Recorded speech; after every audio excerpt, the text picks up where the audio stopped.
لجمع الكلمة.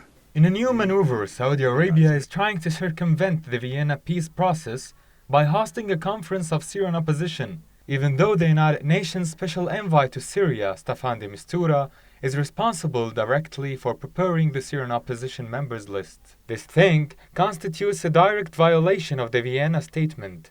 On top of that, Saudi Arabia formed a delegation tailored to its standards and included extremist organizations that have committed crimes throughout the Syrian conflict, including Ahrar al-Sham movement, which its fighters are known by beheading the civilians and soldiers of the Syrian government.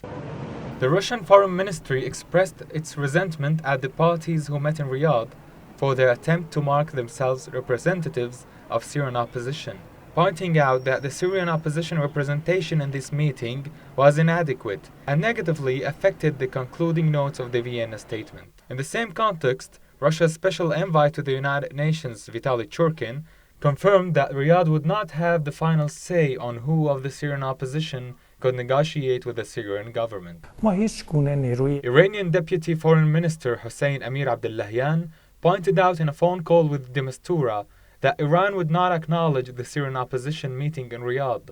He also stated that preparing a list of the Syrian opposition members who believe in political solutions and identifying the terrorist organizations is the responsibility of the United Nations, and that Iran would fully support it in this regard.